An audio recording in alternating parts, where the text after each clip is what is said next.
Following my father's funeral, a period when discussions about inheritance were common, my brother-in-law, who is married to my sister Sharon, surprisingly claimed that all of my father's assets, including $7 million in cash and stocks, should solely belong to Sharon, the eldest child.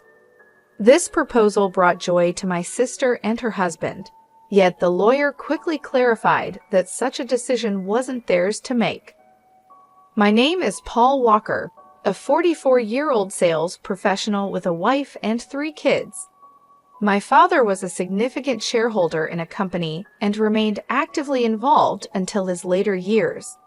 Sharon, my elder sister, has often challenged our parents with her erratic behavior and, even in her middle age, lacks a stable job, choosing to live life on her own terms. Our relationship has been distant, primarily due to my disapproval of her actions. When Sharon turned 52, she unexpectedly introduced us to Russell Brand, a younger, handsome man with a laid-back attitude, and announced their engagement. Despite her financial instability, Sharon didn't hesitate to ask for a substantial sum from our father to cover wedding expenses, quickly depleting it and then audaciously requesting more. This behavior greatly distressed our father, given her presumptuous attitude towards inheritance. The news of our father's sudden heart attack and subsequent passing deeply affected me. Amidst receiving condolences from friends and relatives, I stepped up to assist my overwhelmed mother with the funeral preparations, while Sharon remained absent, engrossed in her own life. The day following the funeral, as my mother and I were beginning to find solace, a lawyer arrived to discuss my father's will. Unaware of its contents, Sharon and her husband audaciously interrupted, asserting that Sharon was entitled to all of my father's stocks and the $7 million inheritance, leaving my mother and me speechless at their boldness. In a moment filled with anticipation, my brother-in-law jubilantly proclaimed, "We've made it, Sharon. This inheritance sets us for life," his fist cutting through the air in triumph. The lawyer, taken aback by such presumption, intervened with a caution, capturing my sister's fierce gaze. He looked at them both squarely and revealed, "Sharon, you have no claim to the inheritance." My sister and her husband, visibly shocked, countered with disbelief, arguing that as the eldest daughter, Sharon was naturally entitled to everything. It was evident my brother-in-law had placed all his bets on this inheritance, convinced it would all go to my sister. Their confusion only deepened when the lawyer, with a gentler tone, dropped a bombshell. "Were you unaware that Sharon is not Mr. Paul's biological child?" Instantly, the color drained from my sister's face as she turned to our mother, her eyes wide with panic. Our mother, her expression a mix of emotions, faced a moment of truth I had long been aware of. My sister was a half-sibling, a fact that had been hidden from her. Confronting our mother, Sharon's voice trembled. "What does this mean?" To which our mother confessed, "Sharon, you come from my first marriage." The revelation stunned Sharon, who had always playfully claimed the title of the favored child. Her husband, trying to grasp at straws, argued that Sharon, being legally adopted, must still be entitled to a share of the inheritance. "That's what I assumed," Sharon supported, yet our mother's next words shattered that belief. There had been no formal adoption. In disbelief, Sharon protested, "But I'm the eldest daughter." Dad even acknowledged it. Her frustration now turned towards me accusingly. "You're going to let him take everything?" she challenged. Annoyed by her sense of entitlement, I couldn't help but respond, pointing out her continual reliance on our father's generosity despite it. As they insisted on the fairness of a father's support for his daughter, I was reminded of how my sister used his financial aid not for growth, but to bail herself out of recurring predicaments. It was then that Mrs. Paul, our mother, who had been silent, suggested, "Perhaps it's time Sharon reviewed the will as well." Caught off guard, Sharon panicked. "The will? I don't know anything about that." It was her lack of attention and engagement that had led to this moment. Our father had intended for us to discuss the will together when he drafted it, but Sharon, uninterested at the time, chose leisure over family matters. Highlighting the omission from the will, I saw my brother-in-law's frustration flare as he sharply questioned Sharon. "What were you thinking?" This mattered. The realization dawned that they had to confront the contents of my father's will. The lawyer clarified that the inheritance was designated for me and my mother, citing my father's hesitance to adopt Sharon due to her indifferent attitude towards me, her spending habits, and her overall conduct. Sharon was visibly shaken by the news that she had no legal claim to any inheritance. At this revelation, my brother-in-law's temper escalated, accusingly pointing out to Sharon, "You promised there was wealth." His attitude became threatening, shocking my mother and Sharon, though I wasn't surprised given his history of greed and opportunistic behavior. He coldly told Sharon not to return until she had secured some money, revealing his true motives and leaving everyone in dismay as he abruptly left the scene. Feeling betrayed and cornered, Sharon turned her frustration towards us, particularly our mother, lamenting, "Why wasn't I legally adopted? It's unfair that the inheritance bypasses me." Her outburst was raw and filled with a sense of betrayal, causing a stir that the lawyer witnessed with a seasoned calm. When Sharon accused me of being the undeserved beneficiary simply because I was our father's biological son, her words cut deep. But I realized that my existence was not the root of her exclusion. It was her actions and choices.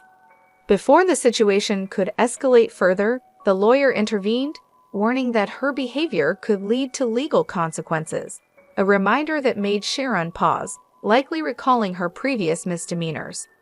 As time passed, the inheritance process concluded smoothly, thanks in part to the lawyer's expertise, leaving no room for further dispute from Sharon or her husband.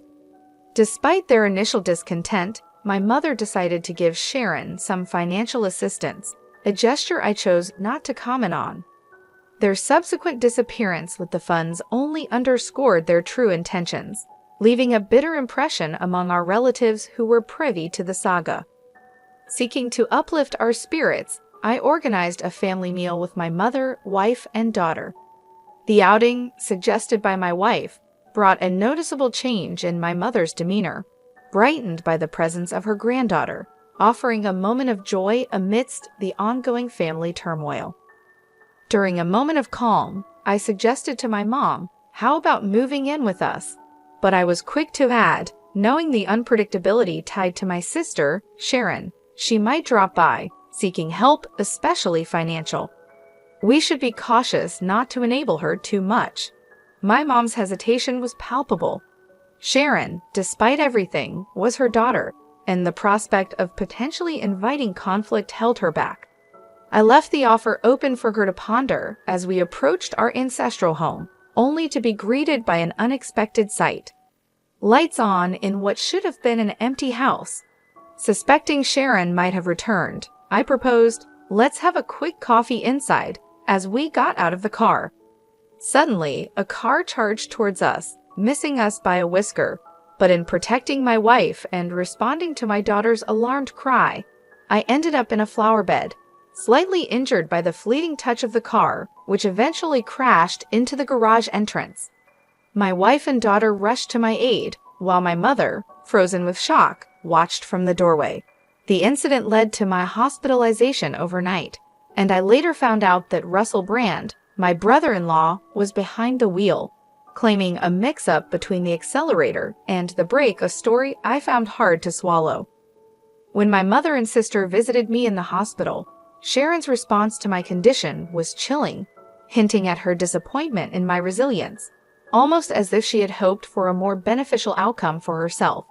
I couldn't resist commenting on her apparent wish for my demise to claim the inheritance, noting her unease as she diverted her gaze. I then revealed that our mother intended to relinquish her inheritance in my favor, making any drastic actions from their side futile. My sister's shock was evident. The concept of foregoing a rightful inheritance seemed alien to her. I further explained that, in preparation and following our father's prudent approach, I had already drafted a will, ensuring my family's future, thus redirecting the inheritance away from our mother directly to them. My sister's plea for a share from the speculated $7 million, under the guise of familial generosity, only highlighted her desperation and misunderstanding of our family's values and intentions. In the aftermath of firmly rejecting my sister Sharon's demand for a substantial share of the inheritance, the atmosphere in the hospital room shifted dramatically. Sharon's demeanor transformed, her face contorting into a visage of pure fury as she physically accosted me, her hands gripping my collar in desperation. "Give me half, I'm your sister," she demanded, her voice laced with a chilling blend of anger and desperation. It was a distressing sight, witnessing her descent into what appeared to be a state of irrationality, driven to the brink by her intense desire for the inheritance. Her actions, so starkly at odds with the values our father held dear, made me regard her with a deep sense of pity and disappointment. "Do you not realize how your greed would have disappointed Dad?" I questioned, hoping to ignite some sense of reason within her. Yet this only served to inflame her anger further, as she made a grab for my throat in a shocking escalation of violence. The situation took a dramatic turn when our mother's voice, tinged with alarm and authority, cut through the tension. Nurses quickly intervened, escorting a visibly shaken Sharon away from me. Despite the turmoil, it was evident that my mother's heart ached for Sharon, her biological daughter, even though Sharon had directed her vitriol towards her as well. "Where did I go wrong in raising her?" my mother lamented, a question heavy with sorrow and regret that echoed in the sterile hospital corridor. The emotional and physical toll of the incident was soon overshadowed by my mother's deteriorating health. As her condition worsened, my wife and I found ourselves more involved in her day-to-day care, a development that seemed to provoke Sharon's resentment.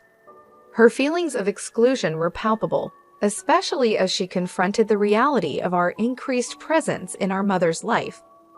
This tension reached a boiling point when Sharon, in an abrupt phone call, insisted that she and Russell would take over caring for our mother, effectively sidelining my wife and me. Her declaration was unexpected and filled with a certainty that brooked no argument. Despite my attempts to reason with her, to discuss what was best for our mother, Sharon remained unmoved, ending the call with a finality that left us stunned. Confirming this sudden shift with my wife, who had received a similar message, we were both left concerned for our mother's well-being, especially considering Sharon and Russell's lack of experience in caregiving and household management. Surprisingly, Russell claimed to have some caregiving experience, a small comfort given our mother's still manageable level of independence. Yet this reassurance was short-lived. Within a month, a grave medication error sent our mother to the hospital, her condition alarmingly frail. It was a mistake that was unlike her, known for her meticulousness, especially with her medication. As my wife remained by my mother's bedside, offering the support and love she needed, I ventured back to the family home. What greeted me was a scene of neglect, a bare refrigerator, a poignant reminder of my mother's once vibrant love for cooking, and the absence of the household help that had been a staple in our family's life. The disarray spoke volumes of the care or lack thereof that Sharon and Russell had promised, casting a long shadow over their capability to manage the responsibilities they had so confidently claimed they could handle. Discovering that a considerable sum of money had been withdrawn from my mother's bank account filled me with regret for ever placing trust in my sister.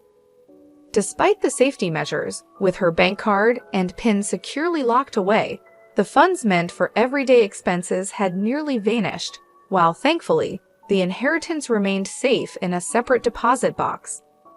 This breach of trust prompted me to collect necessary items for my mother's hospital stay, including her bank card, to address the financial anomaly. Upon discussing the situation with my mother, it became apparent she was oblivious to the mishandling of her bank card. Yet, when the conversation shifted to the medication mishap, a shadow of sorrow crossed her face as she admitted it was Russell, my brother-in-law, who had prepared it. The suggestion that Sharon should no longer be welcomed into the house seemed more urgent than ever. My mother's condition and the chaotic state of our home were alarming. "Mom, you need to stay with us," I insisted, envisioning a peaceful home for her recovery. Despite this, her health worsened, possibly exacerbated by stress, leading to her untimely demise. The somber task of arranging her funeral revealed a grim reality. The family home was stripped of its valuables, a testament to my sister and Russell's relentless greed. The emptiness of the house mirrored my feelings of shock and betrayal, fueling a resolve to seek justice for their egregious actions. The aftermath of my mother's funeral set the stage for a meeting with the lawyer, where my sister audaciously claimed her entitlement to our mother's inheritance. Her confidence wavered as the will was read, revealing her exclusion from any inheritance, a directive from our father reflecting his final wishes. Russell's outrage at this revelation only compounded the tension, his frustration manifesting in a destructive outburst. Amidst his tirade, I confronted him with a pressing question, one that hinted at a dark suspicion. "Russell, did you attempt to harm my mom?" The gravity of the situation hung in the air, marking a pivotal moment in our family's saga. As we awaited his response, the truth of their actions poised to come to light under the scrutiny of the law. As I squarely faced him, Russell returned my inquiry with a look of irritation. "I've done nothing wrong," he defensively claimed when questioned about the medication error. His annoyance was palpable, emphasizing their fixation on the inheritance rather than the well-being of our mother. Sharon, losing any semblance of calm, chimed in, outraged at the prospect of being left out of the inheritance. Her reaction betrayed her motives. It wasn't concern for our mother that drove her, but rather the hope of solving her financial woes with the inheritance. "Is it true that I'm getting nothing?" She demanded an explanation from the lawyer, her voice a mix of disbelief and desperation. The lawyer began to outline the specifics of the inheritance distribution, taking into account the funds Sharon had prematurely withdrawn and the value of the items she had sold. The end result left little to nothing for her, a revelation that left her visibly frustrated. I couldn't help but interject, highlighting that this outcome was the result of careful legal consultation. "That can't be all that's left," Sharon muttered, a clear indication of her disillusionment with the reality of her financial dependency on our parents, never having to face the struggles of earning a living. My disappointment in her turned to anger. "Mom thought you'd look after her, but instead, you just took her money and left her alone," I accused, unable to hide my disdain for her actions. Sharon retorted, demanding evidence of the expenses incurred for our mother's care. I challenged her to justify the spending, extending my hand for the receipts, knowing full well she had none. I don't have them," she stammered, her confidence waning.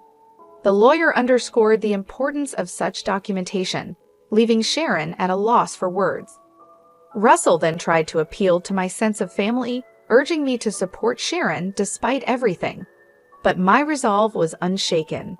Their desperation was evident, and Russell's admission that Sharon would have inherited everything if their plan had succeeded only added to my suspicion of their true intentions. "What do you mean by that?" I pressed, seeking clarity on his revealing comment, ready to uncover the extent of their schemes. As the tension in the room escalated, Russell inadvertently made a comment that shifted the atmosphere drastically, revealing their true intentions. "Because of this guy, things never go right. I was expecting a new car out of this deal, but now I'm stuck with just enough for some repairs," he lamented, not realizing the weight of his words. My sister, Sharon, attempted to intervene, perhaps to salvage the situation, but the damage was done. The lawyer, seizing the moment, underscored the gravity of Russell's admission. "That's a serious allegation, akin to fraud," she observed, barely concealing a smile as she eyed the couple. Her next revelation caught them off guard. "This meeting has been recorded, with your consent," she reminded, effectively trapping Russell in his own narrative. Realizing the depth of his blunder, Russell's confidence deflated. Seizing the moment, I informed him of my intentions to press charges for the accident. Russell's attempt to dismiss the threat as baseless was quickly undermined by his own words, now recorded evidence. The situation spiraled for them as Sharon, overwhelmed by the turn of events, berated Russell for his carelessness, despairing over their predicament. In the aftermath, Russell faced criminal charges, his prior misdeeds compounding the legal action against him, leading to his arrest. Sharon, implicated for her role, received a milder sentence due to her lesser involvement. Facing financial ruin, she reached out to relatives for support, only to be met with rejection, a consequence of her actions and their fallout. As for me, witnessing the unraveling of my sister and brother-in-law's schemes brought a complex mix of vindication and sorrow. The path they chose not only led to their downfall, but also strained familial bonds, leaving a lasting impact on all involved. I kept on working hard, choosing not to depend on any inheritance. Instead, I found comfort and a bit of joy in the dividends that came from my investments in stocks, considering it a small but satisfying reward for my efforts.